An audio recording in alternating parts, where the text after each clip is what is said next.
little bit of a delay.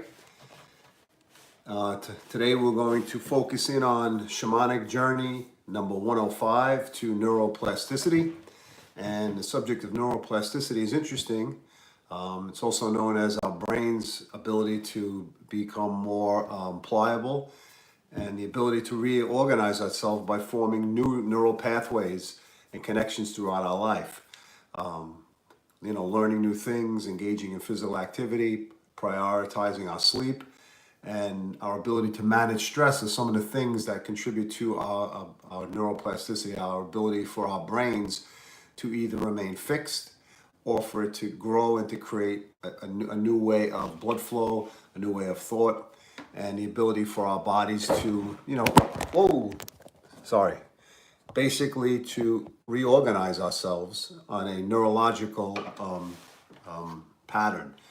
And so there's ways where it's naturally intertwined with the way we think, but there are ways as it relates to the shamanic practice or to spirituality in terms of meditation, prayer, and mindfulness, which induce neuroplastic changes in our brain, which leads us to more positive emotions, and increases the neurotransmitters that regulate mood. So in other words, when we do different things, let's say we play a new instrument, or we learn to play an instrument, or we learn a new language, or we do something different at the gym, instead of the same routine that we practice, what we're doing is we're creating new streams of information that assist the brain to expand, to grow. In other words, changing it up to not allow it to always know what's going on.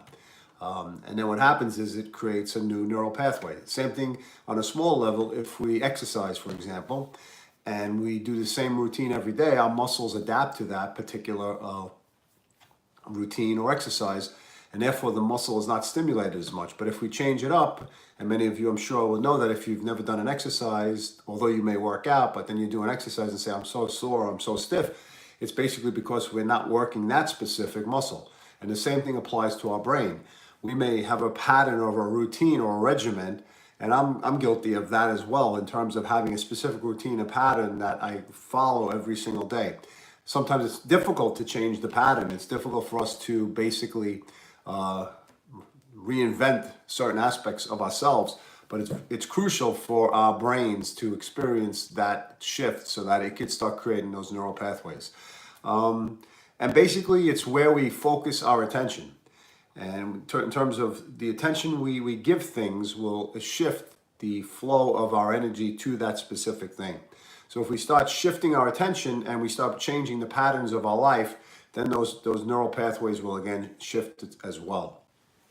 What's important for us is to assess our own lives and see where we stand and where we are in our development and how we are fixed in certain ways. And a lot of the brain fog, a lot of the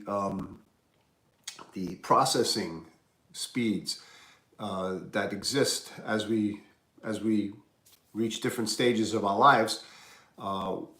What's certainly important is for us to develop or to change our patterns so as to keep these rivers or these flows of neurons that they flow and they create a different mindset, a different mood, and a development of our neurological system. So if you think about it, today when we're journeying, or you think about your life right now, think about what you do on a consistent basis and what you'd like to do and how you can shift something in your routine that can create these new streams or rivers of information traveling throughout the brain. The brain is not fixed, right? It's not just a solid mass. We have the ability to create blood flow, blood vessels, and movement within our brain. Just as we do when we exercise, we create new capillaries, new flows of blood flow to the different parts of a muscle. So think about your life as we journey today. When we go on the journey and we're faced with the specific spirit animal that comes our way, see what animal comes your way. You can always look it up, and you can see what that specific animal has in store in terms of what the energy of the animal represents as it relates specifically today to neuroplasticity. or change and routine and regimentation or whatever we do on a consistent basis. Even the foods we eat, right? If we eat the same foods, we sometimes don't, our bodies get used to that, and they no longer, our body's no longer able to absorb the certain nutrients because it's just in a certain pattern. So when we change foods, the same thing applies. But let's go on our journey. If you can get comfortable, either seated, sitting down, or lying down or seated with your eyes closed. Covering your eyes is beneficial. And we'll go on a journey to neuroplasticity, to flexibility, to change, to movement, right? To becoming a different brain, a different neurological system. So if you're joining me right now, we're going on a journey. We just discussed neuroplasticity. So if you get comfortable, either sitting down or lying down with your eyes closed, this way you don't have any distractions. And whatever information comes, be open to that specific information. Don't block it out. Any images, any sounds, even smells that come your way are all signals of something in the subconscious mind that's sending you information. Okay, take a deep breath in and exhale. Take a deep breath in and exhale. Take one more deep breath in and exhale. And we'll go on our journey.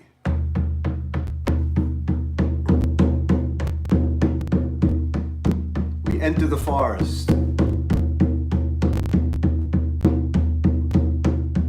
On a beautiful path.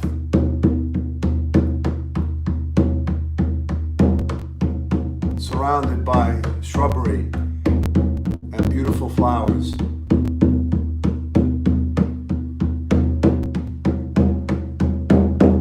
The sun shines on our face.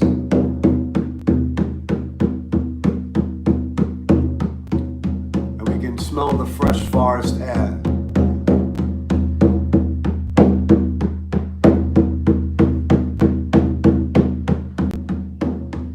Birds whistling in the trees as we take a deep breath in.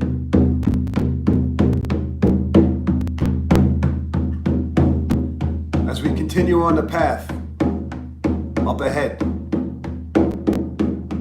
there's an opening into a cave.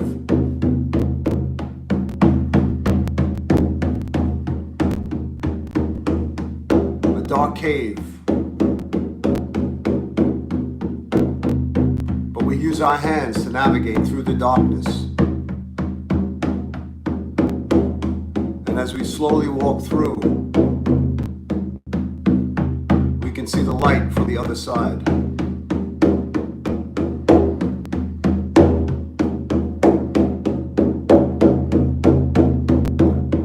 As we make our way out, the sun shines on our face brightly. And we continue straight ahead on a new path.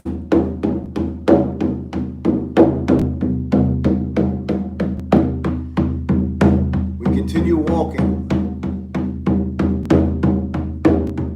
When we hear a sound from behind and we turn around and we see a spirit animal, what animal do you see?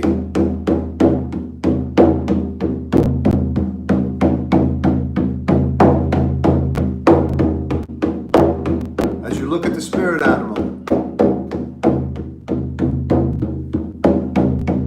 ask it about your habits and routines.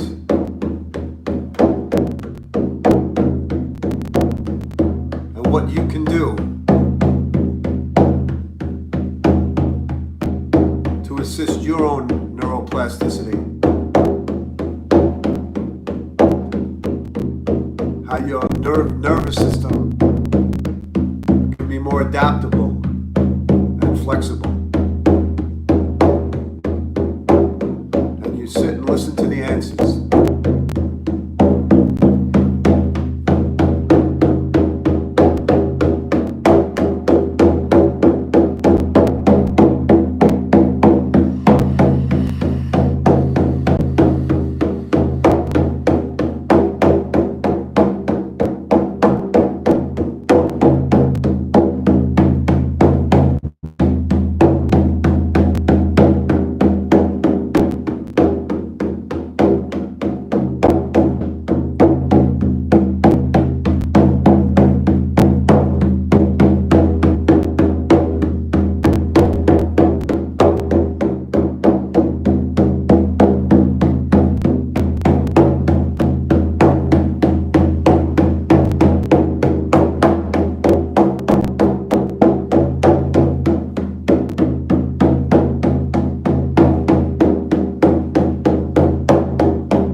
exhale.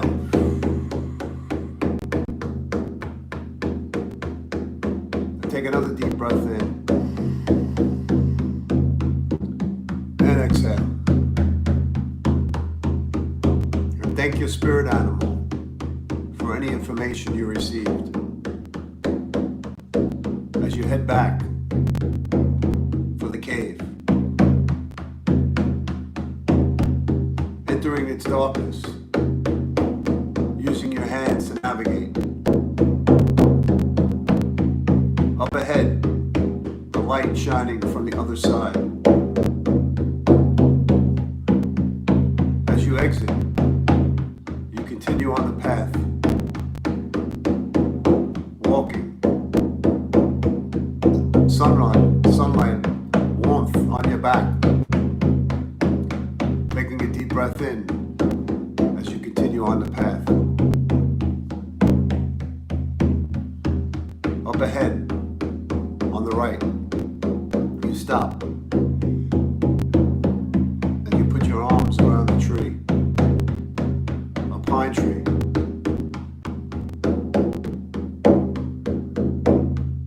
You exchange energy as the tree absorbs the positive ions and neutralizes any negative energy. You feel its lightness. Take a deep breath in, and you look up to the tree and thank it. As you release your hands and arms,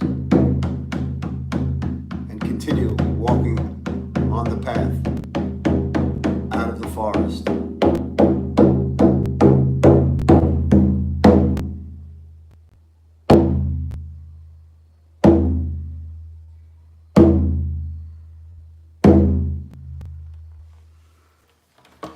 Okay, take a deep breath in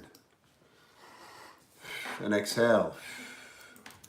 Take a deep breath in and exhale. Moving your fingers, moving your toes, shrugging your shoulders. Taking one more breath in and exhaling.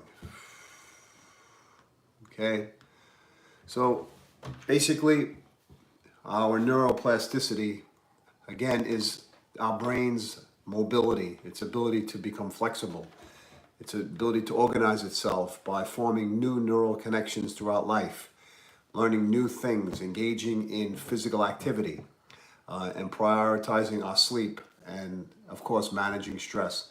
And so it's also deeply entwined in our own spiritual practices as it relates to shamanism, as it relates to holistic healing, in as far as the meditations that we're able to undertake, prayer, our mindfulness, which can induce neuroplastic changes in the brain, give us or enhance the positive emotions, and foster like releasing different neurotransmitters in the brain that regulate our mood.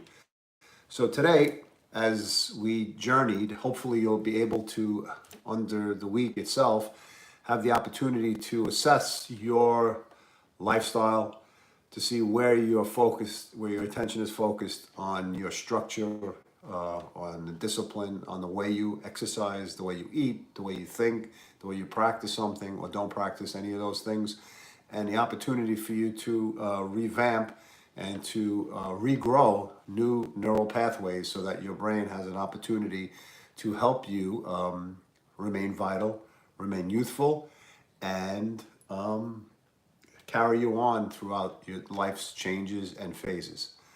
So today was Shamanic Journey number 105, and I want to thank you for joining me. I also just wanted to speak a little bit about something that I also do. You might have heard I do the Akashic Records. I read the Akashic Records itself, which is an imprint of your soul's journey from the beginning of time, from past lives to present to future possibilities.